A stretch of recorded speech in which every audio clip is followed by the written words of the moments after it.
Bonjour à toutes et à tous, Salamat Pagi. Bienvenue au Cinéma L'Empire pour cette table ronde consacrée au modèle indonésien, modèle politique, modèle territorial. Aujourd'hui, l'Indonésie a 80 ans. L'Indonésie a fêté ses 80 ans le 17 août dernier. 80 ans de construction d'un État, un État qu'on peut qualifier sans trop de doute aujourd'hui d'État-nation. S'il ne l'était pas au départ, en tout cas, il l'est devenu en grande partie. Et ce, au-delà, et même on pourrait dire par-delà sa diversité interne, sa diversité religieuse, ethnique, territoriale. 80 ans aussi, finalement, où les institutions, où la forme territoriale de cet État ont tenu, malgré bien sûr de nombreux remous dans l'histoire du pays, on y reviendra probablement ce matin, malgré notamment une longue période d'autoritarisme qu'on peut faire aller de la fin des années 50 à la fin des années 90, ce qui fait quand même 40 ans, c'est-à-dire la moitié de l'histoire du temps d'existence de l'État indépendant. 80 ans d'existence, un pays qui tient. Pourtant, ça ne semblait pas vraiment forcément gagné au départ. C'était pas forcément gagné au départ, au moment où les Indes néerlandaises se sont retrouvées en 1945, au moment de la proclamation de l'indépendance, en position de définir leur destin. Le pays a dû d'abord faire face à 4 ans d'une guerre civile particulièrement dure, où des populations civiles ont été massacrées sans ménagement par l'armée néerlandaise. Une période aussi où les Pays-Bas, l'ancienne métropole coloniale, ont tenté par plusieurs moyens de déstabiliser le processus de construction de l'État et de ses institutions. On y reviendra aussi probablement dans la discussion. Et la matrice territoriale de l'Indonésie, à cette époque, était encore en grande partie héritée des Indes néerlandaises. Alors, elle n'est peut-être pas uniquement héritée des Indes néerlandaises, ça aussi c'est un point qu'on pourra peut-être soulever. Il y a eu des processus de construction peut-être avant même l'époque coloniale. Mais en tout cas, cette matrice territoriale, elle rassemble des populations très diverses, entre 300 et 700 groupes ethniques, selon les décomptes. La définition de ce qu'est un groupe ethnique étant débattue et étant mouvante. Des religions diverses, malgré la prééminence de l'islam, 87% de la population aujourd'hui. Et à l'époque, il s'agissait aussi, en 1945, de définir le rôle politique à conférer à cette religion numériquement dominante. On avait un territoire qui était éclaté, d'abord physiquement, ça on le comprend en regardant simplement une carte de l'Indonésie par ces milliers d'îles, et un territoire éclaté politiquement par la permanence de pouvoirs qui restaient très forts au niveau local, et sur lesquels d'ailleurs la colonisation néerlandaise s'était parfois appuyée et qu'elle avait instrumentalisé.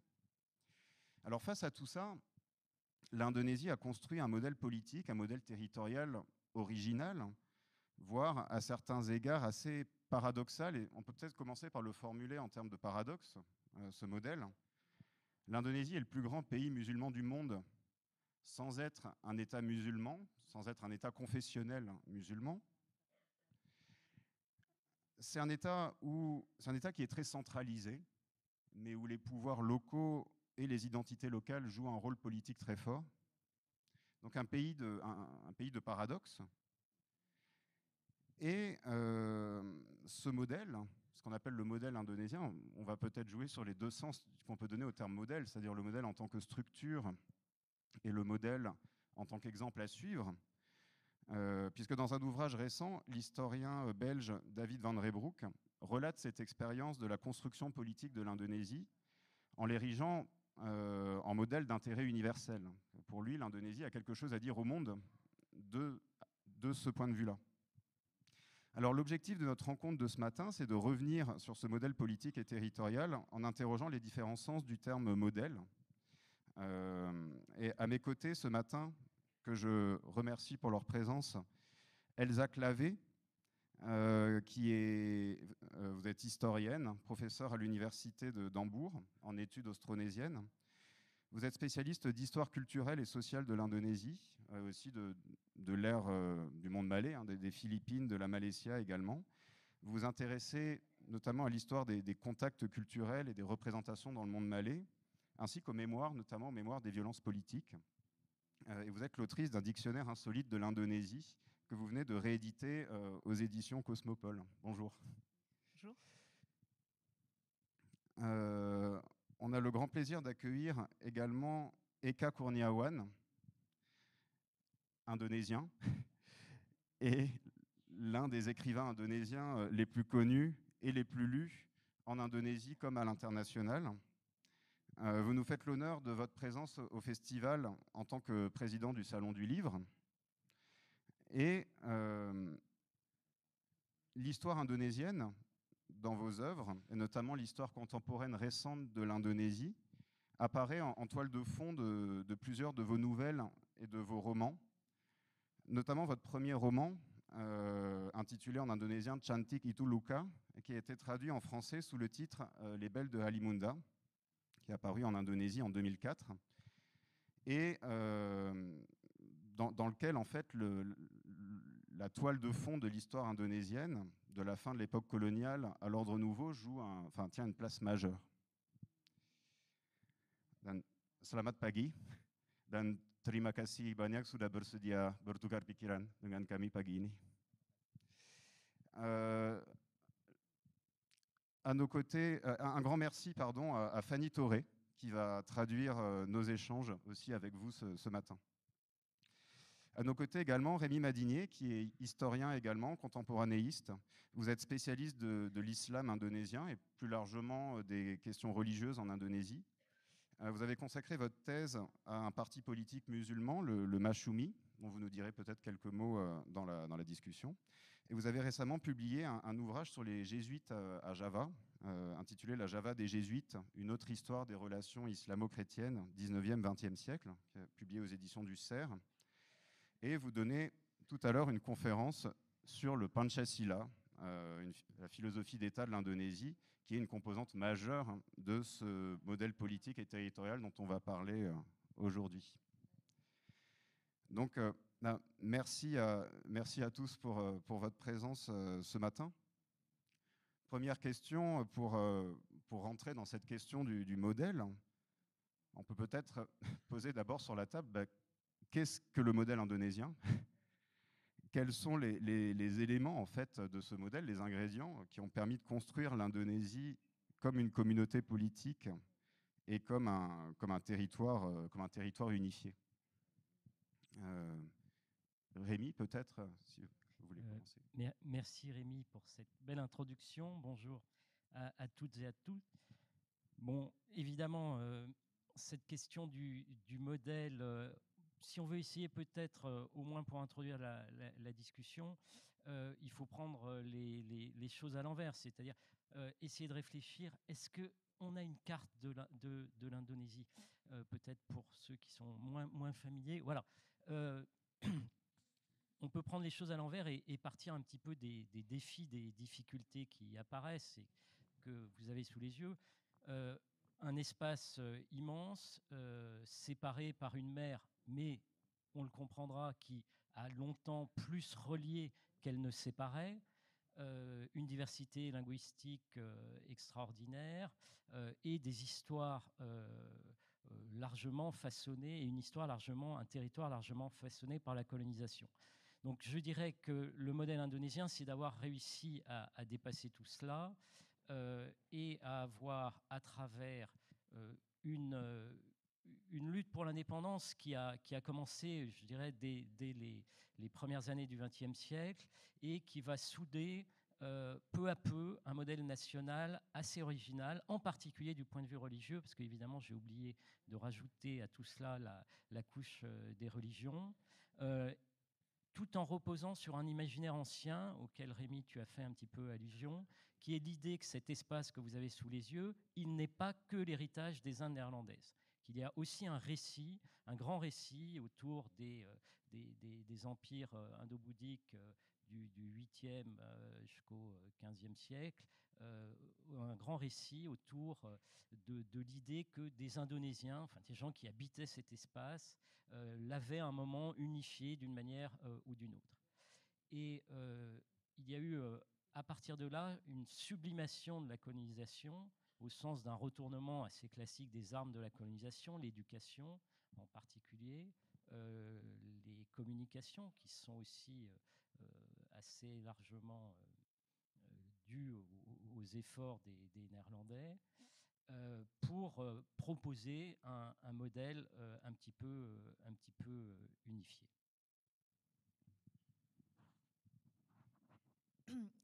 Bonjour. Donc moi, je vais répondre d'une manière un peu différente dans ma position d'ancienne étudiante, d'une enseignante indonésienne, et maintenant en tant qu'enseignante moi-même d'étudiants indonésiens. Donc j'ai passé des années, 2 ou 3 ans, à répondre à la question qu'est-ce que l'Indonésie, qu'on nous posait chaque année. Qu'est-ce que l'Indonésie, définissait l'Indonésie, et personne n'arrivait à définir l'Indonésie sans donner une définition un peu coquille vide qui venait du Pancasila. On avait du mal à répondre qu'est-ce que c'est que l'Indonésie, et ça nous retourne la question, mais qu'est-ce que c'est que la France, qu'est-ce que l'Europe? Et on se rendait compte qu'on avait un peu plus de difficulté à parler de l'Indonésie, puisqu'en Indonésie, on a eu justement une dictature et une imposition d'une définition, et peu de dialogue, peu d'échanges, et je ne vais pas dire de débat, d'idées, alors qu'en France, on est quand même habitué à ça, en particulier dans les écoles. Maintenant, je repose la question à mes étudiants indonésiens, qui n'arrivent pas et qui se rendent compte, une fois en Allemagne, du paradoxe, en fait, d'avoir passé des années à l'université, école et université indonésienne, d'avoir appris ce qu'était l'Indonésie, et ils se rendent compte soudain qu'en fait, ils ne connaissent pas, ils n'arrivent pas à définir, et ça renvoie à des questions après identitaires. Donc, d'un côté, oui, c'est un succès politique, parce que le pays ne s'est pas délité aux indépendances. Après, en termes de construction identitaire, on peut voir ça d'une autre manière. Il reste quand même beaucoup de problèmes et beaucoup de répression en Indonésie, voilà, historiquement, et qui continue. Donc, je pense que...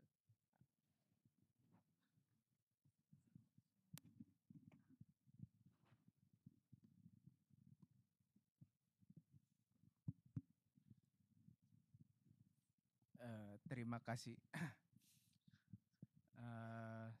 Saya mungkin akan bicara dari perspektif seorang Indonesia dan juga seorang penulis.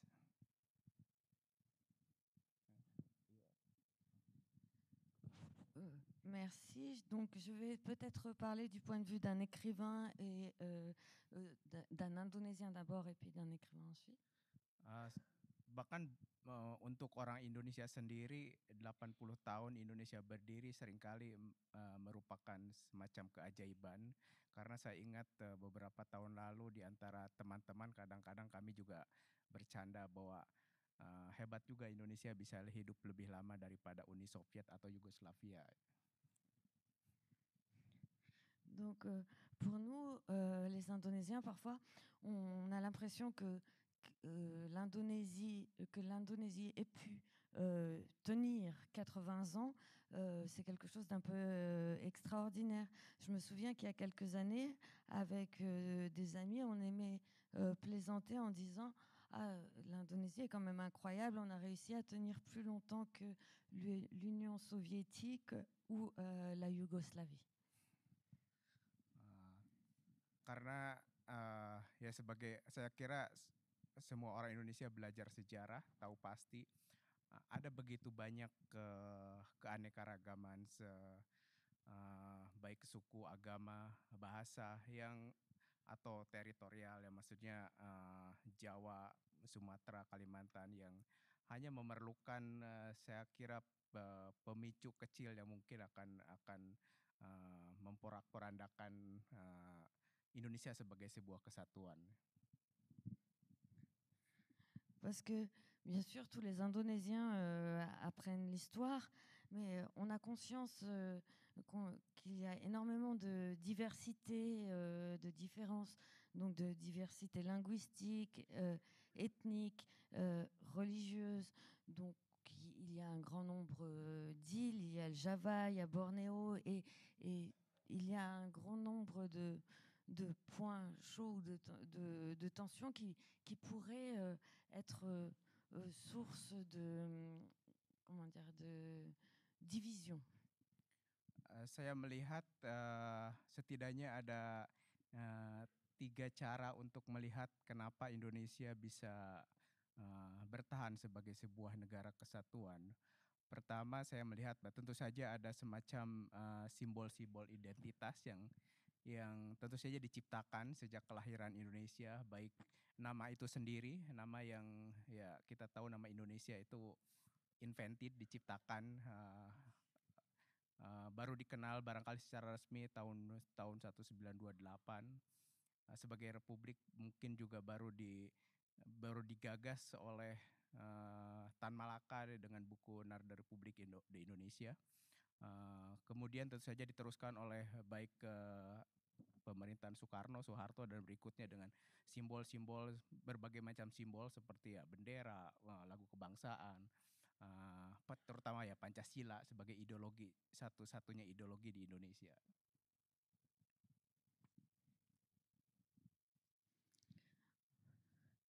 Donc pour moi, il y a peut-être 3 raisons ou 3 points principaux qui ont permis de maintenir l'unité de l'Indonésie en tant que pays. Donc bien sûr, nous avons dû créer des symboles pour refléter l'identité du pays. Donc la première chose qui a été créée, c'est tout simplement le nom du pays, l'Indonésie. C'est une sorte d'invention. Officiellement, on a commencé à en entendre parler en 1928. Et puis, il a été ensuite évoqué dans les ouvrages d'un auteur qui s'appelle Tan Malaka.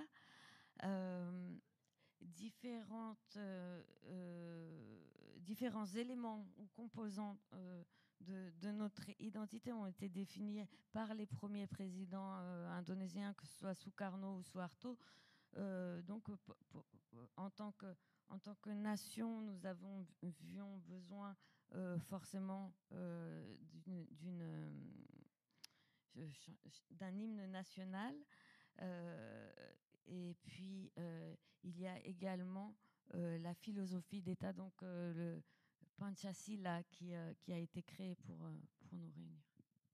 Kita mungkin akan diskusi lagi soal itu, tapi yang kedua tentu saja ada faktor-faktor eksternal bagaimana Indonesia bisa semacam apa ya, kalau kita mendayung perahu terus ada badai atau ada air yang keras, bagaimana bisa berlayar dengan baik, karena tentu saja Indonesia sebuah negara yang secara geografi luas, populasi luas, tetapi juga mungkin di dunia bukan superpower tentu saja, tetapi dia bisa mengendalikan semacam ya seperti zaman Soekarno, dia bisa miring sedikit ke kelompok Soviet Cina, dan di zaman Soeharto dia mengarah ke Amerika, dan bagaimana fleksibilitas itu membantu untuk tidak terlalu banyak diganggu oleh kekuatan-kekuatan luar. Donc nous allons bien sûr en discuter de façon plus approfondie, mais ce qu'on peut dire, c'est que l'Indonésie, comme un bateau qui traverse les tempêtes et qui a toujours essayé de continuer de bien naviguer, malgré une surface extrêmement étendue, malgré une population très nombreuse. L'Indonésie n'est pas un pays qu'on peut qualifier de superpower, mais à notre façon, nous avons navigué à travers les tempêtes. Donc, par exemple, Sukarno était plus proche de l'Union soviétique et de la Chine. Le président suivant, Suharto, lui, s'était rapproché des États-Unis. Et c'est cette flexibilité peut-être du pays qui nous a permis de tenir jusqu'à aujourd'hui. Dan yang ketiga terutama buat saya yang sangat praktikal, sangat praktis karena bisa dilihat dalam kehidupan sehari-hari meskipun mungkin tidak banyak dibicarakan. Yang mempersatukan Indonesia secara alamiah dan natural adalah bahasa Indonesia. Gitu. Itu bahasa yang sebetulnya bahasa yang juga lahir secara tidak sengaja, lahir untuk mempersatukan begitu banyak etnis dengan bahasa masing-masing sejak zaman kolonial bahkan mungkin sebelumnya untuk berbicara satu sama lain mereka memerlukan satu bahasa untuk berkomunikasi dan waktu itu bahasa Melayu dipergunakan tetapi bahasa Melayu ini juga bahasa Melayu yang berbeda dengan bahasa Melayu yang kemudian yang dipakai di suku di Sumatera atau di Malaysia karena ini bahasa Melayu yang disebutnya bahasa pasar karena bahasa untuk pergaulan sehari-hari dan itulah cikal bakal bahasa Indonesia sebagai ya bahasa komunikasi sehingga di antara 700 lebih bahasa Indonesia orang Indonesia masih bisa berkomunikasi satu sama lain dan itu yang saya kira membedakan orang Indonesia dan bukan orang Indonesia gitu. Puis donc un troisième point, c'est un point pratique. On n'en parle jamais, ou rarement, parce que c'est assez naturel. Mais ce qui unit les Indonésiens, c'est la langue. Donc c'est l'indonésien. L'indonésien, en fait, est né. Alors, on pourrait dire à l'époque coloniale et même avant, mais c'est dans un pays où il y a une telle variété ethnique et où il y a autant de langues, en fait, l'indonésien et donc avant ça le malais, qu'on appelait le malais de marché, était utilisé pour communiquer entre les différentes ethnies. Ce malais-là est un malais différent de celui qui est parlé à Sumatra ou en Malaisie. C'est cette langue, donc l'indonésien, qui nous permet de communiquer malgré les plus de 700 langues régionales encore pratiquées en Indonésie aujourd'hui. Et c'est ce qui nous unit. Merci beaucoup. C'est vrai, ça me semble très important. Merci beaucoup de souligner, Eka, l'importance de la langue indonésienne. C'est quelque chose sur lequel il faut insister, effectivement, et c'est l'importance de ce patrimoine commun qu'ont tous les Indonésiens et toutes les Indonésiennes. D'où l'importance aussi, je trouve, qu'on entende de l'indonésien pendant ce festival, même si tout le monde ne le comprend pas. Mais cette langue joue vraiment un rôle extrêmement important dans la structuration de l'État, de la culture indonésienne, dans la construction d'une culture commune. Alors, avant d'avancer un petit peu dans l'histoire, en explorant les différentes phases de cette histoire indonésienne, peut-être s'arrêter encore un peu sur les origines de ce modèle, aborder plus précisément les circonstances dans lesquelles il s'est formé. Comment est-ce qu'on peut expliquer son adoption dans les premières années de la République indonésienne? Est-ce qu'on peut dire que ce modèle était nécessaire à ce moment-là? Est-ce que l'Indonésie en avait besoin? Est-ce que ce modèle est venu combler un manque? En particulier, est-ce que ce modèle était nécessaire, en particulier dans un État aussi vaste et aussi éclaté que l'était l'archipel indonésien au moment de son indépendance?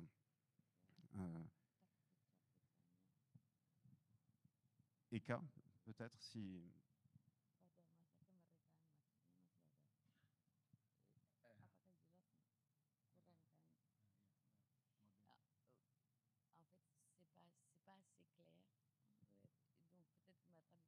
Apakah kita bisa bilang model itu diperlukan pada saat kemerdekaan? Ya tentu saja diperlukan karena tentu saja perbandingannya kan dengan masa kolonial.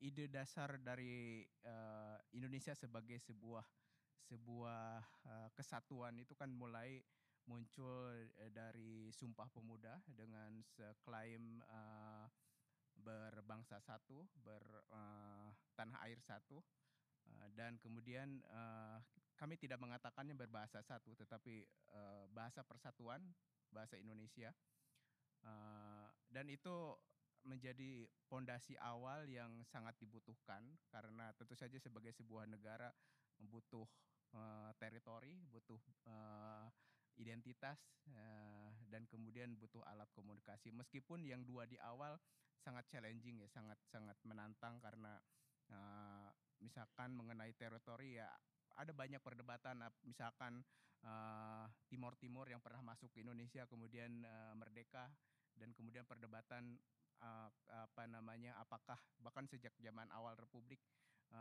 sudah diperdebatkan apakah Papua itu bagian dari Indonesia atau tidak.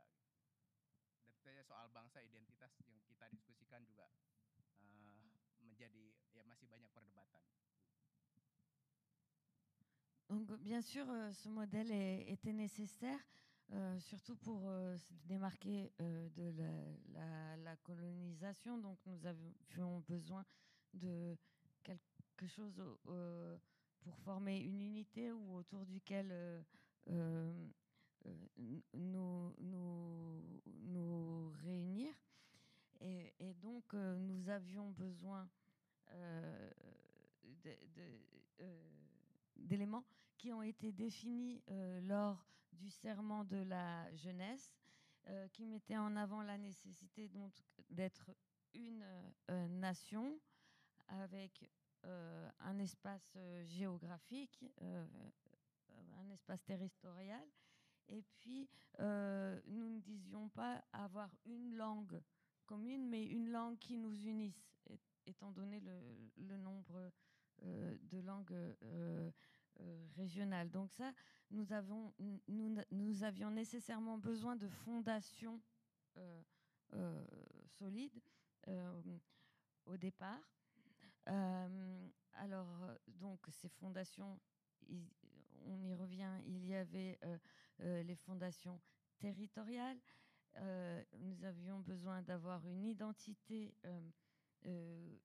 commune ou autour de laquelle nous réunir et un moyen de communication. Il faut savoir que les deux premiers points, à savoir les territoires, la définition du territoire et l'identité, c'était les deux points les plus compliqués, parce que c'est autour de ces deux points qu'il y a eu le plus de débats. Notamment, par exemple, au départ, Timor-Leste a été inclus dans l'Indonésie. Donc, Timor a été inclus dans l'Indonésie, puis est devenu indépendant par la suite. Le fait de savoir si la Papouasie devait faire partie de l'Indonésie ou pas a également été source de débat et continue d'une certaine ces débats continuent d'une certaine façon à perdurer à l'heure actuelle. Rémi? Oui, peut-être pour redonner quelques éléments chronologiques et en particulier le fait qu'il y a une espèce de préparation, toute une phase de préparation, de réflexion, de maturation de ce qui est d'abord un désir simplement d'égalité, d'association dans le cadre de ce qu'on a appelé la politique éthique du colonisateur néerlandais. Donc tout ça dure dans les deux premières décennies du XXe siècle. Il y a ensuite une première rupture qui est la crise du début des années 30 qui montre aux Indonésiens que l'égoïsme colonial, dès que les choses vont mal, se réveille et qu'il ne peut pas y avoir, contrairement à ce que pouvait laisser espérer cette politique éthique, d'association égalitaire. Et donc là, il y a une maturation vers ce nationalisme que l'on évoque, qui va connaître une brusque accélération et surtout une diffusion très importante sous l'occupation japonaise, qui est un moment très important de l'histoire indonésienne entre 1942 et 1945, puisque d'abord les Japonais vont mettre à bas l'ordre colonial, ils vont mettre à bas même, je dirais, l'imaginaire colonial, la réalité coloniale. L'Indonésie est divisée, rattachée à différents commandements dont certains dépendent de la Malaisie. La langue néerlandaise disparaît, on change le nom des rues. Donc il y a vraiment un univers colonial néerlandais qui s'écroule à ce moment-là. Et qui permet, je dirais, c'est un peu la tabula rasa de nos révolutionnaires français, de repartir quasiment à zéro en 1945, tout en étant, je dirais, lesté, fort de ces réflexions, de ces longues réflexions qui avaient eu lieu dans les années 1910, 1920, 1930. Donc il y a cette espèce d'alternance qui est très importante dans l'histoire indonésienne, de périodes un petit peu de maturation et de périodes d'accélération. Cette période d'accélération, elle va mettre peu à peu à jour le modèle dont on vous parle, avec je dirais, deux concessions majeures de deux minorités qui sont peut-être le socle finalement le plus important de cette Indonésie. La première concession majeure, c'est celle des Javanais, qui sont majoritaires numériquement, qui, au moins sur un plan symbolique très important, linguistique, vont accepter que leur langue, qui plus est une langue assez compliquée, ne soit pas la langue nationale. Et on choisit le malais dont nous parlait Eka, qui est une langue véhiculaire, qui est parlée par beaucoup de gens à un petit niveau et qui va peu à peu s'imposer avec une politique linguistique tout à fait remarquable après l'indépendance, comme la langue nationale. La deuxième concession, c'est celle d'une deuxième majorité, qui est celle de l'islam, qui va accepter que malgré son écrasante domination numérique, quasiment 90% de la population dès l'indépendance se réclame de l'islam, eh bien, l'islam ne devient pas religion d'État, on ne proclame pas un État islamique, mais on propose un système extrêmement souple, extrêmement élastique que vous avez sous les yeux, qui va reconnaître à travers cette notion de Dieu unique, qui est un peu plus compliqué, c'est le principe divin unique, mais je n'ai pas le temps de développer ici, qui va permettre à finalement 6 religions, l'islam, le protestantisme, le catholicisme, le confucianisme, le bouddhisme et l'hindouisme, d'être reconnus en théorie à parts égales. Et ça, c'est quelque chose qui est très important parce que ça va permettre d'éviter une sécession des îles orientales de l'Indonésie qui sont à majorité chrétienne. Et ça va donc donner cette unité, de la même façon un petit peu que la langue indonésienne a donné cette unité linguistique à cet ensemble d'îles éparses. Cette synthèse religieuse ouverte va donner une unité spirituelle. Donc là, on parle de deux choses. On parle du territoire et des populations qui y habitent. Donc, comme Eka a expliqué, on est dans une période. Enfin, l'Indonésie a su naviguer aux indépendances, donc n'était pas seule. Sukarno s'est mis en maître.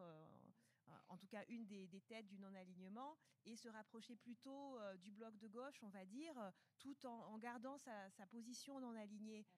Donc il y avait beaucoup de tensions, et sur ça, l'Indonésie a réussi quand même à garder cette unité. Ce qui a également été au prix effectivement de liberté individuelle, et on a parlé au début de la courte vie de ce qu'on peut appeler la démocratie indonésienne. Il y a eu 2 dictatures, donc Sukarno, qui est le père de l'indépendance, a quand même eu un régime qu'on appelait la démocratie dirigée, ce qui est un bel oxymore. Et on rappelle pas toujours que c'était une dictature, mais bon, il y a de grands intellectuels qui ont été en prison. Alors on va dire, Sukarno, il faisait quand même ça pour la bonne cause, et Suharto, il a fait ça pour son enrichissement personnel. Ça restait quand même des gouvernements forts où des gens ont été emprisonnés, torturés à différentes échelles, et le régime de Suharto a été un peu plus long. Donc oui, il y avait une nécessité de garder, on va dire, une unité, parce qu'il y avait les Britanniques, les Néerlandais qui essaient quand même de rester en Asie du Sud-Est, même après avoir fait les concessions de l'indépendance. Donc nécessité d'un pouvoir fort également militaire. Mais on doit dire qu'il y a eu énormément de choses qui ont dû être sacrifiées pour cette unité.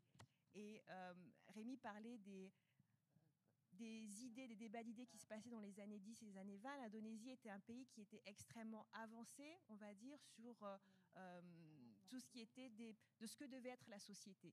Et c'est un petit peu sur ça, enfin c'est dans ce sens que je pose la question à mes étudiants, qu'est-ce que l'Indonésie, quand on regarde les débats d'idées qu'il y avait dans les années 10, 20, 30, et les débats d'idées qu'il y a de nos jours, et même depuis plusieurs années, bon, on a un abîme entre les deux, parce que dans les années 60, on a complètement annihilé en fait les intellectuels indonésiens. Alors ça a été une répression de la gauche, mais qui, dans les faits, ont créé une telle peur qu'on n'a plus osé discuter, on n'a plus osé poser des idées.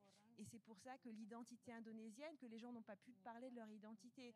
Donc, un très bon début, si vous voulez, pour la construction nationale, un très bon cadre. Le problème, c'est que ce cadre, il faut le remplir de matière et que cette matière forcément change en fonction des régions, des personnes et des moments historiques. Et que depuis que le Pancasila a été formulé et au cours des 80 dernières années, en tout cas au cours des 60 dernières, on a eu très peu l'occasion en fait de remplir ce cadre et d'en parler. Et c'est ce qui fait qu'aujourd'hui, on peut, en tout cas c'est ma position, dire que l'Indonésie est encore un pays qui se cherche et qui est en chemin, en fait. Voilà. Merci beaucoup. Je voudrais m'arrêter maintenant sur la période autoritaire dont on a déjà commencé à parler. Les deux périodes autoritaires, celle de la démocratie dirigée à la fin de la présidence de Sukarno, et ensuite ce qu'on a appelé l'ordre nouveau, sous la présidence du général Suharto, de 1966 à 1998. Elsa parlait de sacrifice de certains principes tout à l'heure. Qu'a fait l'autoritarisme à ce modèle national, à ce serment de la jeunesse, à ce Pancasila? Quel a été l'effet en fait du passage à l'autoritarisme? Est-ce que ce modèle a été oublié? Est-ce qu'il a été mis en marge? Est-ce qu'il a été au contraire utilisé à mauvais escient? Est-ce qu'il a été instrumentalisé? Comment est-ce qu'on peut formuler ça? Elsa? Le Pancasila, le Pancasila, le serment de la jeunesse, tout cet héritage, est-ce qu'il a été conservé, marginalisé, piétiné, oublié ou instrumentalisé? Comme toute idéologie d'État, c'est instrumentalisé par l'appareil d'État. Marginalisé, alors après c'est là où il y a deux dynamiques, c'est que la langue, c'est la réussite de l'Indonésie. Si on compare aux Philippines par exemple, les Philippines n'ont pas réussi à unifier le territoire par la langue, et les identités non plus. Il y a encore des identités locales très fortes. La langue nationale, on peut dire, n'existe pas, ou c'est plutôt l'anglais, ce qui pose d'autres problèmes également en termes d'un pays qui est indépendant et qui continue à employer l'anglais comme langue d'éducation et langue d'expression intellectuelle également majeure en Indonésie. On a une littérature très importante, des penseurs importants qui pensent dans leur langue, s'expriment dans leur langue et qui touchent effectivement toute la nation. Et même sous Suharto, il y avait quand même des moyens de passer outre la censure. La semaine dernière, on a eu des invités indonésiens qui racontaient comment ils s'échangeaient à l'époque les livres de Pram, donc le grand écrivain indonésien qui, pour le coup, a été emprisonné sous tous les régimes, néerlandais, japonais, et qui a toujours défendu en fait la justice sociale et également le fait que les Indonésiens devaient trouver leur chemin et leur voie. Et donc ces écrits étaient interdits, et à l'époque, donc même sous un régime dictatorial très fort, on arrivait à se faire passer des chapitres ou des pages à l'époque, c'était pas photocopié, mais c'était, je sais pas comment on dit. Enfin, et les gens arrivaient à faire circuler ça. Donc, oui, il y a une instrumentation du Pancasila, dans le sens où on faisait apprendre par cœur aux gens, et où c'était dans le curriculum, et en l'apprenant par cœur, on ne réfléchissait pas dessus, on n'avait pas le droit de réfléchir. Et en même temps, on ne peut pas dire que l'Indonésie a arrêté de penser, de se développer, mais on va dire que dans l'espace public, on n'a plus pu s'organiser. Mais malgré ça, les choses ont continué suivre leur cours. Rémi? Alors, peut-être revenir en quelques mots sur la période précédant l'autoritarisme, parce qu'elle elle est très intéressante et elle explique évidemment comment, à partir de 1957, l'indépendance s'épuise un petit peu dans ces deux séquences autoritaires. En 1945, donc l'indépendance est proclamée en août 1945 par Sukarno. Elle ne va être reconnue par l'ancien colonisateur néerlandais que 4 ans plus tard, au prix d'une guerre à la fois coloniale et une guerre civile aussi. Durant cette période, il y a eu plus d'Indonésiens qui ont été tués par des Indonésiens que d'Indonésiens qui ont été tués par des Néerlandais. Donc, vous voyez que ce modèle aussi est né, du moins a été instauré un petit peu dans la douleur.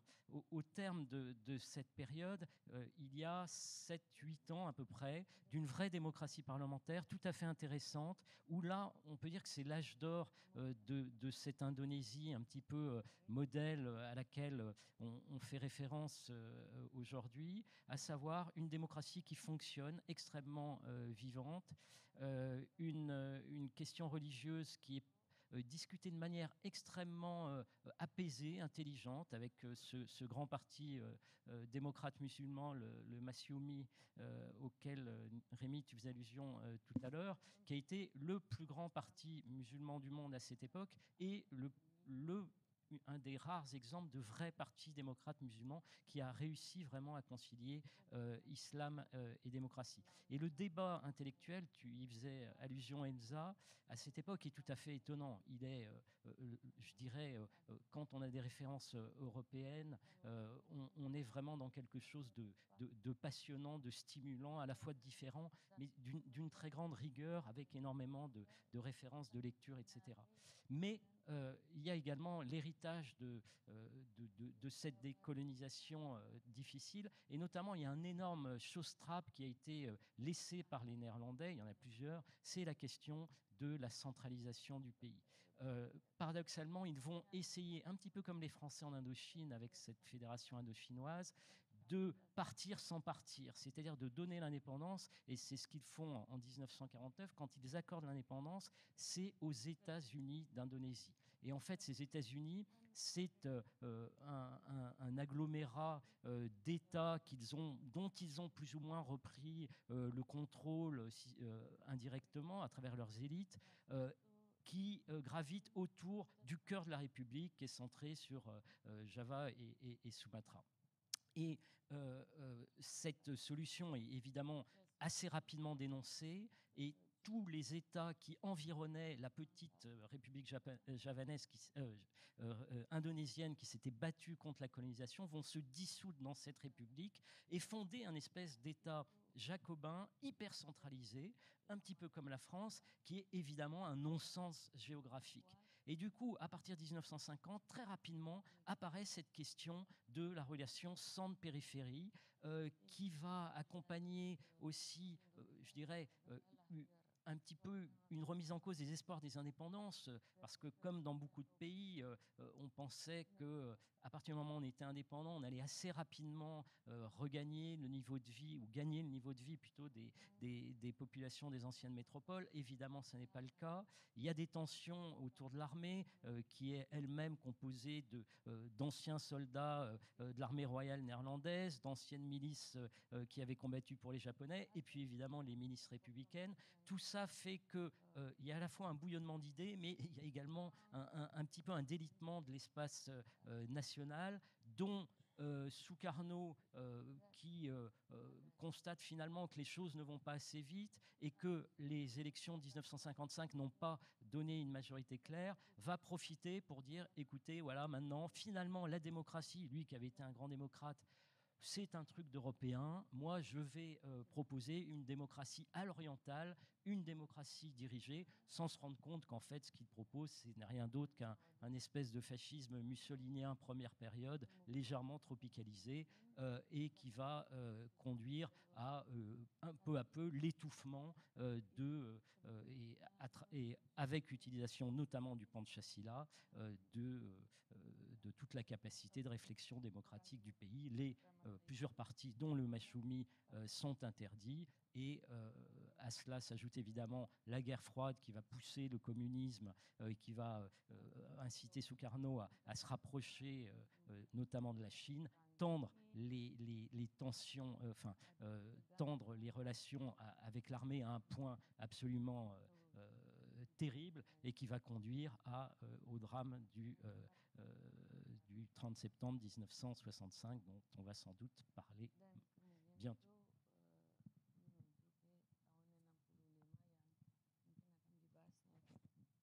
Eka? Saya kira memang problem terbesar, tantangan yang bahkan mungkin sampai sekarang lebih banyak bersifat ideologis ketimbang teritorial. Maksudnya sejak awal Indonesia memang banyak upaya-upaya untuk beberapa daerah untuk memisahkan diri, tetapi relatif lebih mudah untuk diselesaikan. Bahkan proyek Republik Indonesia Serikat juga tidak terlalu bertahan lama. Tetapi dua atau tiga peristiwa besar yang berkecamuk itu kan tahun 65 penghapusan kelompok kiri di Indonesia, banyak yang terbunuh dan dipenjara. Terus sebelumnya juga pemberontakan Republik Islam Indonesia di beberapa daerah, dan kemudian yang di Sumatera. Tetapi saya kira karena bersifat ideologi, siapapun yang menang mungkin akan mempertahankan Indonesia sebagai sebuah kesatuan gitu. Artinya itu konflik di dalam kerangka persatuan itu sendiri gitu. Artinya konflik ideologi itu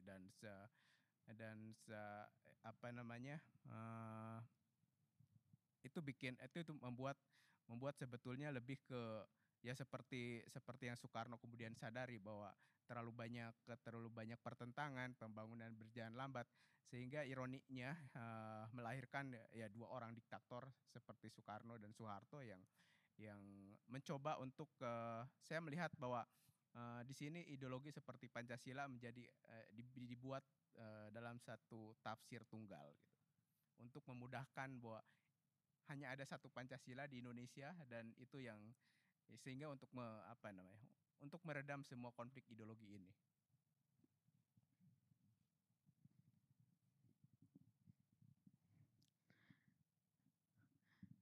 Donc, je pense que jusqu'à présent, en fait, le plus grand défi, en fait, en Indonésie est plutôt idéologique que territorial, parce que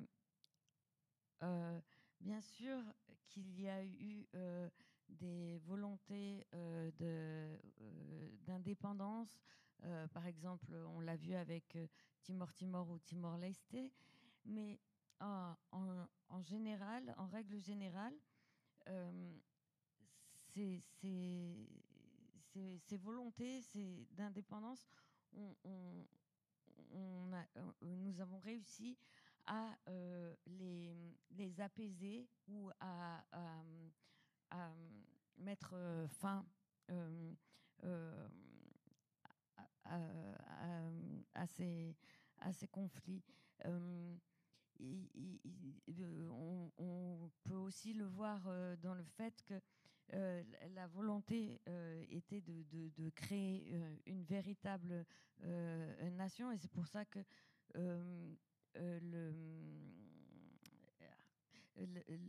l'idée de Nations Unies, États-Unis de l'Indonésie n'a pas tenu longtemps.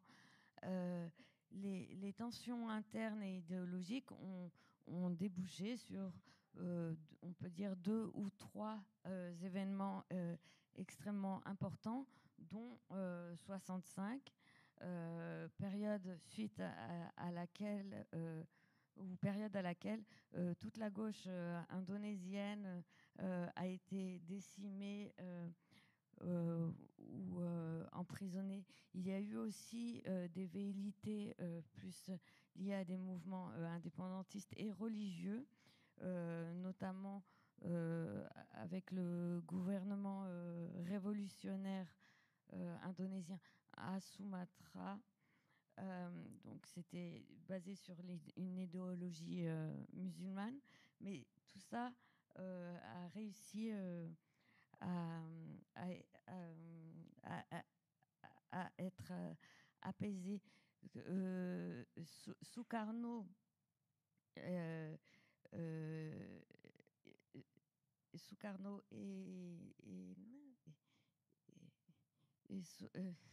juste un instant. Donc, Sukarno a très rapidement pris conscience des paradoxes existants, de la lenteur du processus en fait de construction de l'État. Ce qui était ironique, c'est que cette prise de conscience a débouché sur un durcissement du régime de Sukarno dans un temps, et puis la présence ensuite d'un président que l'on peut qualifier de dictateur, donc Suharto. Et ces deux présidents ont toujours utilisé pour répondre aux différentes tensions l'idéologie de la Panchasila, mais avec comment dire, en lui donnant un sens unique, c'est-à-dire qu'en ne laissant pas place à la discussion. Voilà. Je voudrais bien revenir quand même un moment sur cette question territoriale. Alors, c'est vrai que vous avez exprimé des positions assez différentes sur le sujet, sur l'importance ou non de cette question territoriale. Il me semble quand même qu'il faut en parler, puisque Rémi insistait tout à l'heure sur la dimension très géographique de la stratégie des Néerlandais pendant la guerre d'indépendance. C'est-à-dire que ces États-Unis d'Indonésie, c'est aussi une manière de déstructurer territorialement la construction de l'État indonésien. Donc finalement, quel bilan quand même on peut tirer du processus d'unification au sens territorial? Est-ce que cette unité de l'Indonésie, elle est acquise? Parce qu'on a quand même le troisième point du Pancasila, l'unité de l'Indonésie.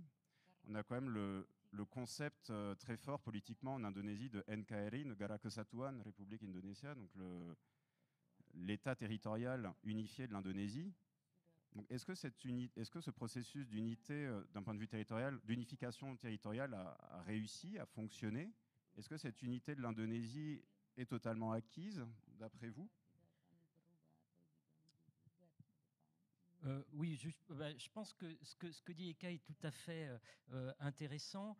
C'est-à-dire, bon, pour lui, on sent que les choses sont un peu derrière, et il a tout à fait raison au sens où un conflit idéologique a recouvert des conflits territoriaux. Mais il faut rappeler que ces conflits territoriaux, ils ont été très réels. Alors, il y a évidemment la période d'indépendance, mais je passe. Mais quand on arrive en 1957-1958, il y a quand même une rébellion régionaliste qui est à la fois une rébellion contre les débuts justement de la dérive autoritaire de Sukarno et contre la domination de Java qui s'affirme à travers ce modèle d'État jacobin. Cette rébellion, qui s'appelait le PRRI, a été soutenue par les États-Unis et a donné lieu, notamment à Sumatra, à la plus grande opération qui est restée très largement clandestine de fourniture d'armes américaines à ces rebelles.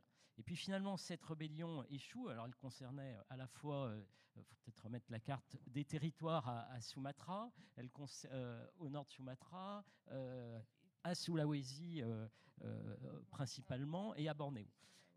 Cette rébellion va échouer. en partie, parce qu'elle avait rejoint une rébellion, ou du moins avait pris une dimension religieuse, une dimension d'État islamique, de revendication d'un État islamique qui existait dans plusieurs régions. Et je dirais le produit des deux a un petit peu quand même facilité la répression et le sursaut de l'armée d'un point de vue unitaire pour dépasser cette rébellion. En sachant qu'évidemment, quand je dis sursaut unitaire, parce que ces rébellions étaient menées assez largement par des officiers régionaux. Donc ce moment est évidemment très important. Il y a eu ensuite effectivement la terrible question du Timor, celle d'Aceh. Le Timor oriental, c'est quand même 600 000 morts. Ce n'est pas non plus, enfin, 300, je sais plus, plutôt un tiers de 600 000 morts. Frédéric Durand est dans la salle. Enfin, plusieurs centaines de milliers de morts, directs ou indirects, par la colonisation. Aceh, c'est aussi une guerre terrible. Mais effectivement, ces conflits ont été résolus tout simplement par la perte du Timor oriental et par l'apaisement de la situation à Aceh, en particulier par le fait qu'on leur a donné un autre problème, un autre os à ronger, qui est la religion musulmane. On les a autorisés à appliquer la charia, et la rébellion achéaise, qui était très largement je dirais pas laïque, évidemment le pays est très religieux, mais avec des motivations sécularisées, qui ne cherchaient pas du tout à proclamer un État islamique à Aceh, voulaient simplement une large autonomie, si ce n'est une indépendance, eh bien, s'est retrouvé à devoir gérer cette situation, ce qui a donc complètement écrasé, avec aussi une certaine autonomie régionale, les revendications d'indépendance totale. Donc, cette unité territoriale, elle s'est fait quand même au prix d'un certain nombre de crises qui, effectivement, semblent aujourd'hui assez largement apaisées. Sans doute aussi, dernier élément, parce qu'une grosse vague de décentralisation a eu lieu au début des années 2000, donc un petit peu après la chute de Suharto, et qu'on a vu effectivement tout d'un coup, dans des régions assez éloignées, le produit des productions locales, notamment agricoles, rester sur place. Et tout d'un coup, les routes ont été carrossables, les ponts réparés, des aéroports ont poussé comme des champignons.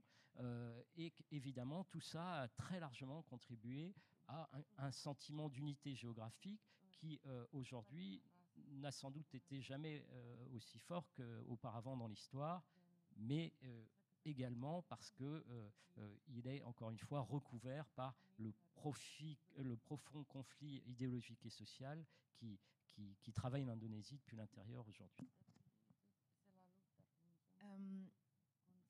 Donc la construction de l'Indonésie, la construction territoriale, c'est quand même faite parce qu'il y avait une armée forte qui a réprimé, une armée de terre.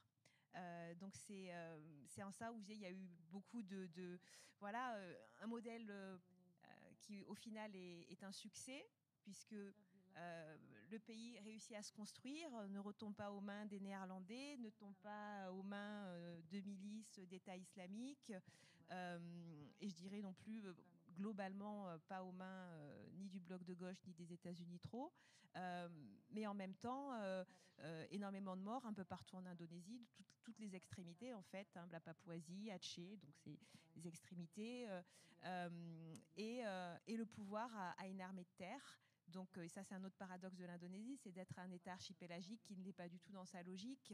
Et il y a eu à un moment une armée, il y a eu une sorte d'équilibre où en fait on aurait pu être un équilibre avec une marine qui aurait pu être forte, qui ne l'a pas été. On a parlé de 65 tout à l'heure, donc un tout petit point sur 65, parce qu'on a eu ce retournement de Sukarno et cette démocratie dirigée, parce qu'on a eu aussi également des réformes agraires pour récupérer les grandes concessions et pour rediviser le territoire, donc des moments de tension sociale très forte avec des violences entre Indonésiens, comme il a été dit. Eh bien, parce qu'il y a eu tout ça en 65, également dans un contexte de guerre froide, il y a eu une énorme répression de tout le mouvement de gauche, de toute personne qui pouvait être affiliée à la gauche indonésienne. Et en fait, on pourrait résumer ça à toute personne qui voulait un changement social plutôt positif. Donc, on va dire que c'est une répression anticommuniste, mais en fait, quand on regarde le nombre des victimes, ça va bien au-delà.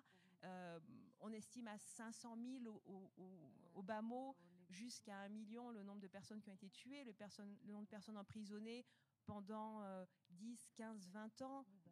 On est en centaines de milliers de personnes. Donc ça c'est pas seulement 65 et après, c'est ce qui a empêché qu'il y ait un débat d'idées qui se fasse et que la construction nationale, en fait, se poursuive avec tous les acteurs indonésiens. Tout ça, ça a regroupé le pouvoir dans la main d'un général, le deuxième dictateur, Suharto, et de son armée de terre. Et là, on parlait tout à l'heure récemment, hélas, donc on a l'armée très forte, qui a la double fonction, qui est dans le politique, qui est dans tous les intérêts économiques. En 98, à la réforme, où tout le monde avait de grands espoirs, on réussit à un petit peu désactiver l'armée. On a Jokowi qui voit que l'Indonésie est un pays archipélagique. On pense qu'il y a des choses qui vont se passer. On essaie un petit peu de mailler le territoire de manière un peu plus intelligente, de repenser que la mer est un lien. Et puis au final, là, les derniers mois, on a un retour en arrière et on a perdu 25 ans de progrès sur ça, où tout est retombé aux mains de généraux et d'armées de terre qui reviennent sur une logique territoriale autre. Donc, si je devais conclure, enfin pas conclure, mais oui, il y a une construction nationale qui s'est faite. Mais qui n'est pas encore finie, puisqu'on n'a pas réussi, les Indonésiens ne peuvent pas parler de ce qu'est l'identité indonésienne. Et le problème du Pancasila, c'est qu'on a l'unité dans la diversité, et que cette unité est une unité qui passe tout au rouleau compresseur, en fait, et qui met tout sur le même niveau, alors que l'identité régionale, par exemple, la danse ne va pas être aussi importante d'une région que dans une autre, les langues ne vont pas avoir la même signification, il va y avoir des spécificités culturelles qui devraient être cultivées dans certaines îles, certaines régions et pas dans d'autres. Et avec le Pancasila, on vit tout de son sens, en fait.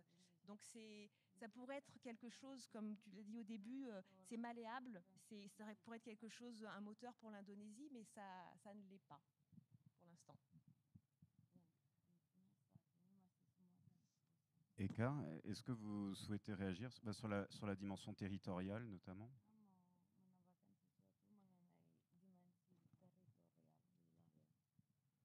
Ya, saya kira benar bahwa Indonesia masih belum selesai, masih sebuah proses.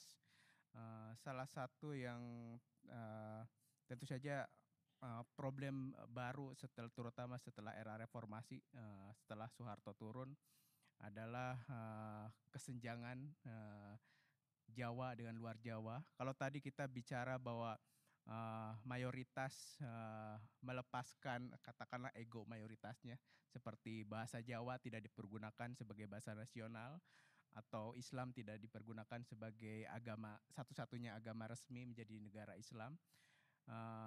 Satu problem yang belum terselesaikan adalah pusat masih berada di Pulau Jawa dengan ibu kota di Jawa, populasi terbesar di Jawa. Tapi saya kira Indonesia sedang sebuah percobaan, sebuah eksperimen pertama dengan otonomi daerah, artinya bukan negara serikat, tetapi daerah punya otonomi di beberapa bagian. Bahkan ada daerah-daerah yang punya otonomi khusus, seperti Aceh dengan memiliki undang-undang sendiri, undang-undang lokal yang bersifat syariah Islam.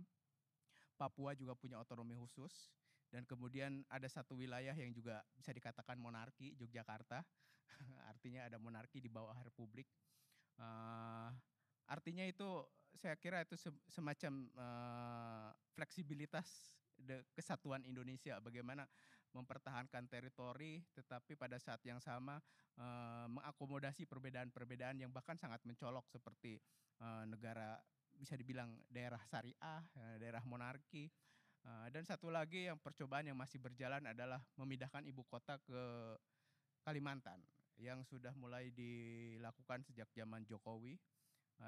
Saya kira ide memindahkan ibu kota dari Jakarta ke Nusantara relatif diterima kecuali satu bagian, bahwa pertanyaan yang paling penting, apakah itu perlu dilakukan sekarang dengan biaya yang sangat besar, kemungkinan korupsi yang sangat besar, pembangunan di daerah-daerah yang lain yang belum merata, tetapi bahwa ide secara geografi, secara pembagian kekuasaan, bahwa pusat tidak berada di Jawa, itu sesuatu yang saya kira sangat menarik, karena Jawa bagaimanapun hampir atau lebih dari 50% populasi Indonesia berada di Pulau Jawa yang sangat kecil itu. Artinya membayangkan ibu kotanya berada di daerah, di pulau yang secara populasi justru bukan populasi terbesar. Donc je crois que c'est vrai que la construction de l'Indonésie n'est pas encore terminée, c'est encore en cours, c'est un processus long. Suite à la période de réformatie et donc au retrait de Suharto du pouvoir, les différences ou les inégalités entre les régions se sont fait sentir de façon plus importante entre l'île de Java et les îles périphériques. Donc même si on a dit que dans la construction de l'État indonésien, des concessions avaient été faites et donc le javanais, par exemple, n'a pas été choisi comme langue nationale, ou l'islam n'est pas devenu religion d'État, donc l'Indonésie n'est pas un pays musulman, des problèmes continuent à persister, puisque les centres de pouvoir et la majorité de la population de l'archipel habitent sur l'île de Java, où est la capitale. Les efforts mis en place pour répondre à ces disparités, notamment le choix d'octroyer plus d'autonomie aux régions, font partie des processus de construction et qui ont permis à l'Indonésie de tenir jusqu'à aujourd'hui. Il y a même des régions qui ont des statuts spécifiques. Par exemple, la région d'Aceh a un statut d'autonomie spécifique avec la loi et des règles ou des lois régionales. Donc la région d'Aceh est sous le régime de la charia. La Papouasie a également un statut spécifique. On a même une région à Yogyakarta où on peut dire qu'on a une monarchie, tout en faisant partie du pays de l'Indonésie. Et c'est cette flexibilité qui a permis d'accommoder différentes volontés. Et c'est un essai d'équilibre et de maintien d'équilibre permanent. Dernièrement, le projet de déménager la capitale sur une île autre que l'île de Java, donc sur l'île de Bornéo, est une idée que je pense intéressante. Alors après, la question qui se pose à l'heure actuelle, c'est est-ce que c'est vraiment le moment, parce que déménager à la capitale nécessite des financements extrêmement importants, qu'il y a également des risques de corruption. Mais le fait de penser à rééquilibrer le territoire en plaçant la capitale dans une île beaucoup moins peuplée que l'île de Java où réside plus de 50% de la population indonésienne, me paraît être quelque chose d'intéressant. Merci beaucoup. J'aurais encore plein de questions à vous poser, mais je pense qu'à l'heure qu'il est, il est préférable d'ouvrir les échanges à l'ensemble de la salle, ce qui sera peut-être l'occasion aussi, au détour des questions, d'évoquer l'actualité la plus récente de l'Indonésie. Donc je propose de prendre des questions. Je ne sais pas s'il y a un micro qui peut circuler dans la salle et si certains et certaines d'entre vous ont des questions pour nos participants. Monsieur ?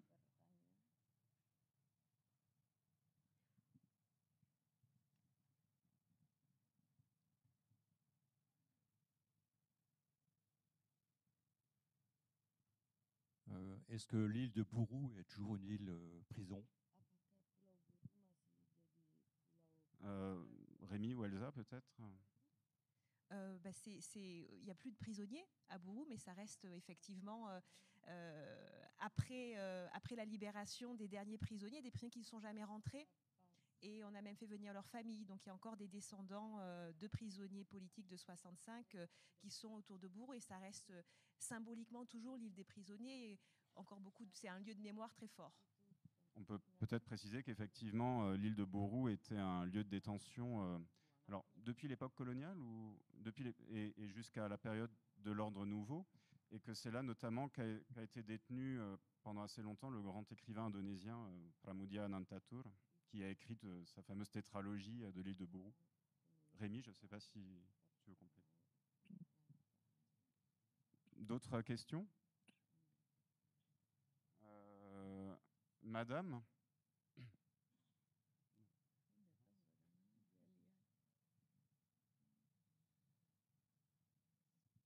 Bonjour. Bonjour. J'aurais voulu savoir, au début de la conférence, Monsieur Madini, vous avez parlé de la sublimation de la colonisation néerlandaise. Est-ce que vous pourriez développer? Oui, assez rapidement. Alors, c'est un processus assez classique dans lequel les colonisés éduqués par les colons vont retourner les armes de la colonisation contre leurs colons. En gros, à partir de la toute fin du 19e siècle, les Néerlandais, un petit peu comme les Français, ont une espèce de crise de conscience liée au progrès des valeurs démocratiques dans leur propre pays, et vont prétendre poursuivre la colonisation qui, jusque-là, était une exploitation totalement assumée et qui, il faut le dire aussi ici, a été la colonisation la plus rentable du monde. Pour le petit pays qui étaient les Pays-Bas. Et donc, ils vont créer cette politique éthique qui va en particulier donner une éducation à une toute petite minorité. Mais cette petite minorité, dont certains iront jusqu'aux Pays-Bas, eh bien, vont découvrir ces valeurs d'égalité, de démocratie, etc., et les réimplanter dans les mouvements nationalistes, et donc retourner, sublimer cet ordre colonial pour le contester. C'est ça que j'entendais. Monsieur?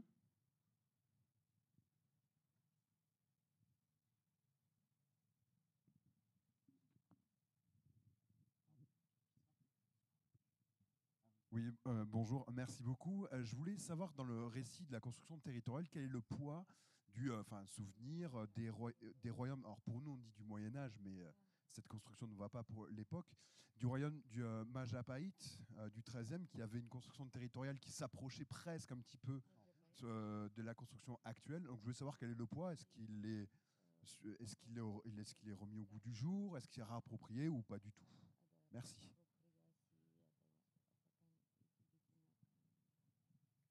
Saya kira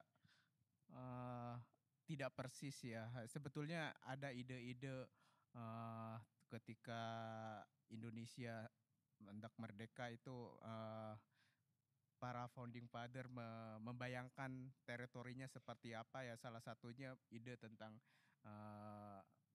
wilayah Majapahit atau Sriwijaya tetapi barangkali dalam konteks yang sangat praktis hampir susah karena ada meliputi bagian-bagian mungkin Malaysia yang saat itu berada di bawah Britania atau Filipina yang berada di jajahan Prancis dan kemudian Amerika. Sehingga saya secara praktis wilayah Hindia Belanda atau wilayah penjajahan Belanda menjadi sangat sangat paling masuk akal untuk menjadi, artinya sebetulnya ya Indonesia sebuah negara yang ya ganti nama dari Hindia Belanda ke Indonesia.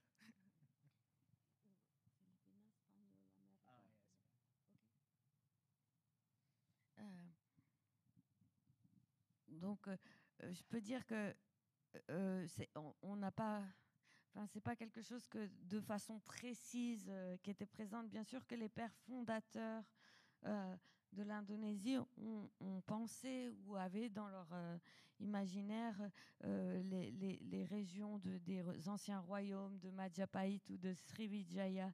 Mais d'un côté, sur le plan pratique, ça aurait été compliqué de définir le territoire de l'Indonésie selon les limites ou les zones d'influence de ces anciens royaumes, parce que ça incluait notamment des régions de la Malaisie qui étaient sous contrôle britannique, ou des Philippines qui ont été sous la colonisation espagnole puis américaine, donc, ou influence américaine.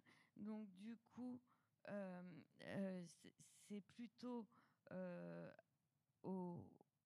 ils se sont plutôt portés sur les références de l'ancien empire colonial indo-néerlandais pour définir les limites de l'Indonésie. Alors, il me semble qu'il y avait une main levée depuis longtemps. Monsieur, oui, vous pouvez, oui, vous pouvez lui transmettre le micro, s'il vous plaît.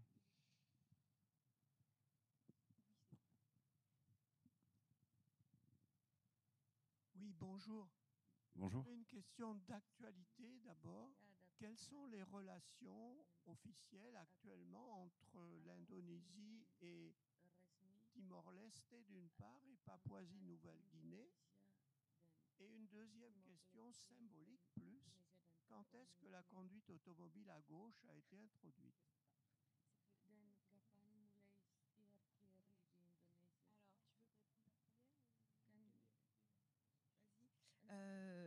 On va répondre à deux parce que je ne suis pas... donc les relations avec Timor, parce qu'il y a des intérêts économiques évidents et de survie en fait. Il n'y a jamais eu de rupture diplomatique après l'indépendance du Timor et les deux pays essaient de collaborer. Après, il y a les questions mémorielles qui sont autres et qui ne sont jamais réglées en Indonésie, quelles que soient les régions. Pour la Papouasie, récemment, il y a eu plusieurs, apparemment, alors je dis apparemment parce que je n'ai pas vérifié l'information, mais plusieurs des bataillons, enfin des militaires qui ont été déplacés de manière récente en Papouasie, donc à prendre avec des pincettes. Et officiellement, la Papouasie fait partie, enfin l'Irian Jaya fait partie de l'Indonésie, donc c'est des relations qui, pas de relations diplomatiques, mais c'est des relations violentes et répressives à tous les niveaux, que ça soit idéologique, économique et qu'est-ce qu'il y a d'autre, enfin tout, et environnemental, voilà. Oui, les deux cas sont intéressants parce que l'Indonésie s'est retrouvée dans ces deux cas dans une situation de colonisateur. Surtout au Timor, mais également en Papouasie, elle s'est imposée comme un colonisateur extrêmement violent, impitoyable, exploitant donc ces territoires au nom d'une unité géographique qui justement été tatillonne, et ça rejoint les questions de tout à l'heure. En fait, on s'aperçoit qu'à partir du moment où l'Indonésie est restée dans le territoire des Indes néerlandaises, que les Indes néerlandaises lui avaient cédé, il n'y a pas eu de problème. Et puis, dès qu'on a essayé d'en sortir, c'est-à-dire rattacher cette Papouasie-Nouvelle-Guinée qui n'avait pas été cédée par les Pays-Bas au moment en 1949, ou évidemment le Timor oriental qui est resté portugais jusqu'en 1975, là, je dirais, les récits se sont affrontés très, très violemment. Alors, dans le cas du Timor, je dirais que la décolonisation forcée du point de vue de l'Indonésie, a réussi. C'est-à-dire qu'il y a quand même il y a des relations qui sont très apaisées, je trouve, hein, par rapport à ce que l'Indonésie a fait au Timor. Et on sent bien que du côté des Timorais, il y a vraiment une volonté de passer à autre chose. Du côté de la Papouasie, c'est une colonisation qui avance assez méthodiquement, administrativement en particulier, également par des déplacements de population, pas tous forcés, c'est-à-dire qu'il y a un certain nombre d'Indonésiens, notamment de l'Est indonésien, qui viennent travailler en Papouasie et qui modifient complètement l'équilibre démographique des lieux. Et puis des populations qui étaient présentes de bien plus longtemps, avec des styles de vie très différents, qui reculent peu à peu. Je dirais que là, c'est une colonisation assez méthodique qui est relativement efficace. Et alors la question, je suis embêté à la question de savoir si on roule à gauche ou quand on roule à gauche. J'ai entendu plusieurs explications, l'une étant au début du 19e siècle, lorsqu'on va construire la grande route qui traverse Java d'est en ouest. L'autre plus tardif, quand les premières automobiles ont commencé à arriver, elles étaient importées du Japon où on conduisait à gauche, mais je n'ai pas de réponse précise à savoir quand on a instauré ça. Dès l'arrivée des voitures, hein. Oui. Les premières voitures qui sont arrivées. Oui, elles avaient une conduite à droite. Pardon ? Les Pays-Bas, oui, mais les voitures arrivaient plutôt du Japon. De la péninsule et donc. Oui, de la Malaisie ou du Japon. Alors, Madame ?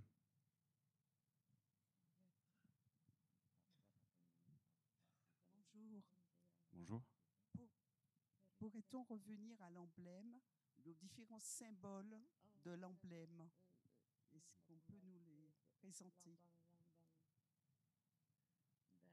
Alors, le Panchasila, donc vous avez au centre une étoile. Alors, ce n'est pas indiqué, mais clairement, elle représente l'islam. Et donc, ça donne une tonalité très islamique au premier principe de la croyance en un principe divin unique. En fait, d'autres éléments dans cette devise viennent fortement nuancer cette affirmation. Ensuite, on a le nationalisme avec le buffle d'eau. À gauche, la démocratie dans le consensus avec le banyan en haut à droite. On a à gauche, là, c'est l'épi de riz. Et à côté, c'est quoi, une coche de riz. Et donc ça, c'est la justice sociale pour le peuple indonésien, si je ne dis pas de bêtises. Et puis l'humanité juste et civilisée sur la droite. Je sais qu'est-ce que ça représente d'ailleurs exactement.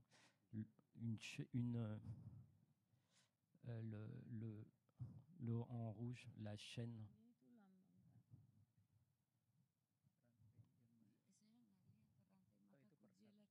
Hein?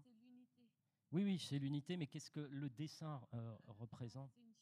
C'est une chaîne, voilà, qui représente l'unité. Ça peut. Voilà. Saya mungkin nambahkan, burung Garuda sendiri namanya burung itu burung Garuda, dan Garuda sendiri adalah kendaraan Dewa Wisnu yang tentu saja berasal dari mitologi Hindu yang ya anehnya bisa diterima oleh orang Indonesia yang agamanya berbeda-beda itu. Je vais juste rajouter que l'oiseau, donc l'oiseau Garuda, c'est le véhicule ou de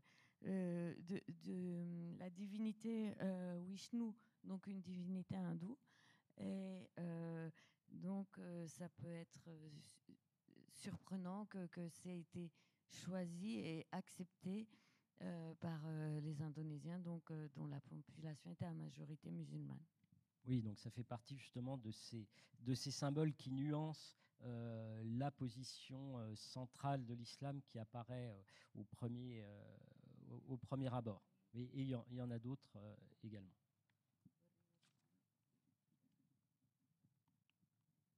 Monsieur ?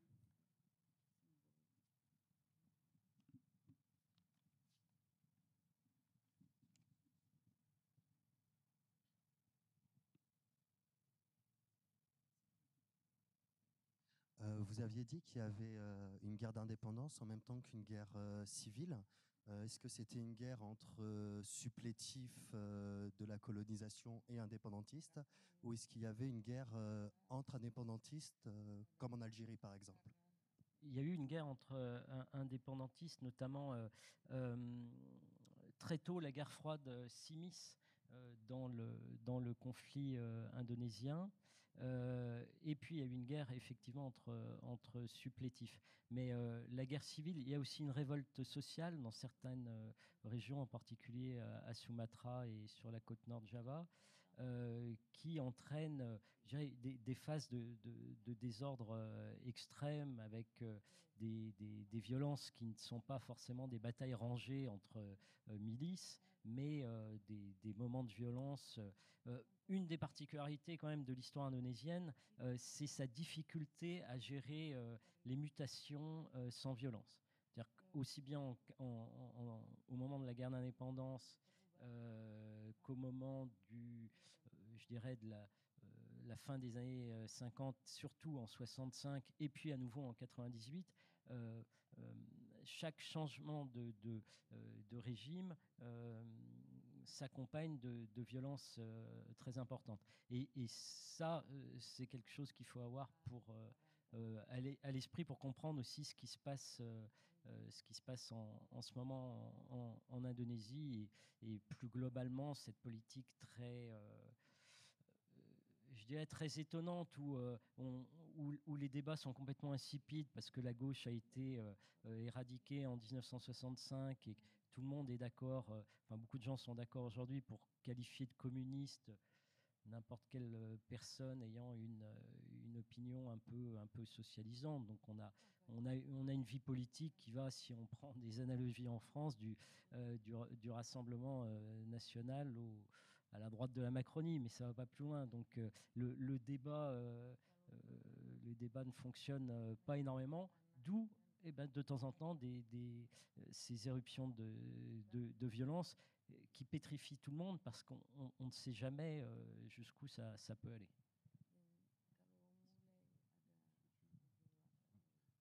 On a peut-être le temps pour prendre une dernière question. Madame ?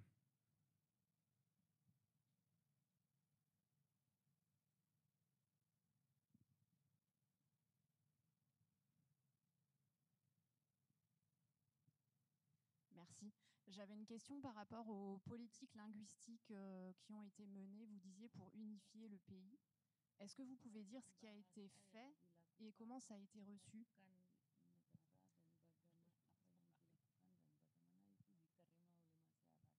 Vous avez Jérôme Samuel, le grand spécialiste de ces questions dans la salle. Je ne sais pas si...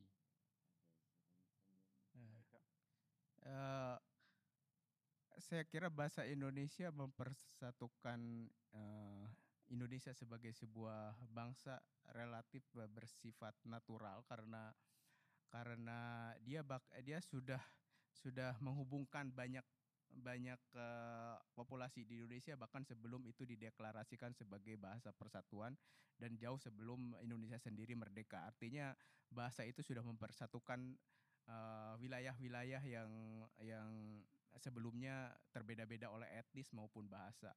Tapi tentu saja ada masa-masa di mana negara mencoba melakukan kontrol terhadap bahasa. Salah satu yang paling katakanlah bisa disebut revolusioner atau perubahannya sangat drastis adalah berlakunya EYD, ejaan yang disempurnakan, itu tahun 75 di masa Soeharto, di mana tentu saja ada efek politik yang sangat kuat, karena produk-produk buku atau segala hal yang tertulis di masa sebelum 1975 yang ditulis dengan ejaan yang lain, ejaan Suwandi atau ejaan Van of Vision, itu menjadi susah terbaca oleh generasi yang belajar dengan ejaan yang disempurnakan. Dan itu ada semacam kecenderungan untuk menghapus semua pemikiran dan ide-ide di masa Soekarno. Karena sebagian besar tentu saja ditulis dengan bahasa itu, kecuali tentu saja ada sebagian kecil buku-buku atau karya-karya pemikiran sastra yang kemudian diadaptasi ulang ke ejaan yang disempurnakan, seperti karya-karya Pram yang terbit sebelumnya diterbitkan kembali dengan ejaan yang baru. Tetapi tentu saja ya masih ada banyak karya yang relatif tidak terbaca gitu. Itu salah satu usaha negara untuk mengkontrol bahasa, untuk menjadikan bahasa Indonesia yang satu. Kami punya istilah bahasa Indonesia yang baik dan benar gitu. Tidak pernah mengkampanyekan semacam bahasa Indonesia yang komunikatif misalkan. Karena pada dasarnya sampai sekarang bahkan di masyarakat tentu saja masih mempergunakan bahasa pasar yang beberapa hari lalu seorang teman bilang bahwa dia orang Prancis yang belajar bahasa Indonesia. Dia belajar bahasa Indonesia di Jogja, di kelas, tentu saja bahasa Indonesia yang formal.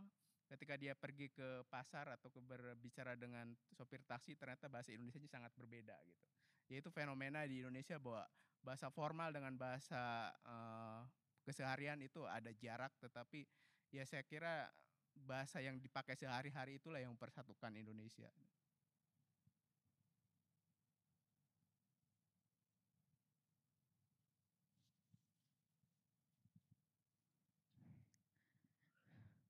Oui, donc je pense que c'est l'indonésien, effectivement, qui vraiment nous unit en tant que nation de façon assez naturelle. Et en fait, cette langue était utilisée bien avant l'indépendance et pendant la colonisation, déjà pour communiquer entre les différentes ethnies à travers l'archipel. Et donc ensuite, il y a eu des périodes où l'État a essayé de prendre le contrôle un peu sur cette langue, et notamment le premier effort qui a été fait, ça a été la mise en place d'une forme de formalisation de la langue, et donc une espèce de réforme orthographique qui a été réalisée à l'époque de Suharto, donc en 1975.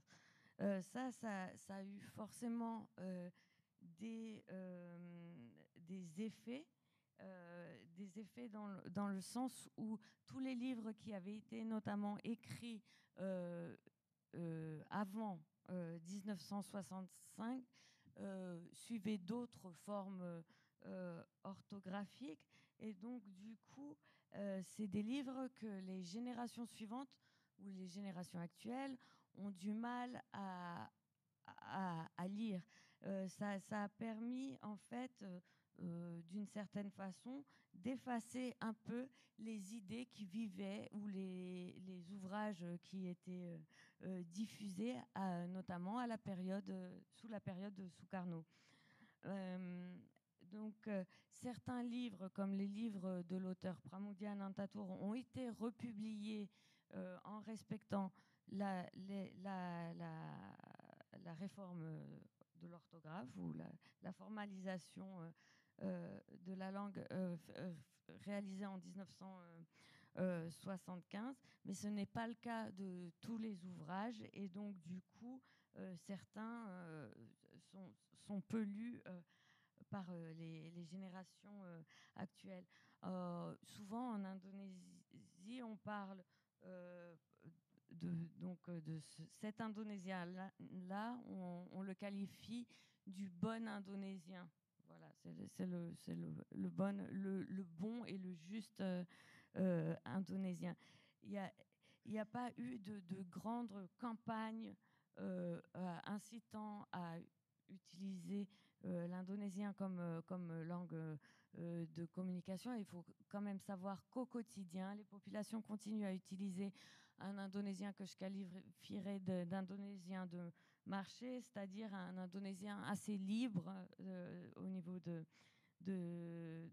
la forme. Et il y a quelques jours, je discutais avec un Français qui a appris l'indonésien en cours à Yogyakarta, en Indonésie, et c'était un indonésien formel. Et lorsque cette personne se rendait dans les marchés ou essayait de parler à des chauffeurs de taxi, elle se rendait compte que la langue qui était utilisée par les gens au quotidien différait de ce qu'elle apprenait en classe. Donc il y a quand même une grande marge où il y a des différences entre l'indonésien formel ou formalisé et puis ce que les populations utilisent, donc des formes beaucoup plus libres au quotidien. Il est déjà l'heure, malheureusement, de clore cet échange. Merci beaucoup Rémi, merci beaucoup Elsa. Terima kasih banyak Pak Eka. Merci pour votre présence, pour les nombreux éclairages que vous avez apportés ce matin. Un grand merci aussi à Fanny Toré pour cette traduction non-stop pendant 1h30. Merci à vous toutes et tous pour votre présence et pour vos interventions. Alors pour prolonger cette réflexion sur le modèle indonésien, ne manquez pas la conférence de Rémi Madinier à 11h45 tout à l'heure à la chapelle Beaujardin. Vous pourrez retrouver Elsa Clavé et Eka Kurniawan jusqu'à demain au Salon du Livre. Et pour Eka Kurniawan, vous le retrouverez aussi cet après-midi lors d'un grand entretien à l'Hôtel de Ville avec Sarah Polacci. Et demain matin à 9h30 pour une rencontre sur la littérature indonésienne avec Étienne Navo à la Tour de la Liberté. Bon festival à toutes et tous et Sampai Jumpa, à bientôt.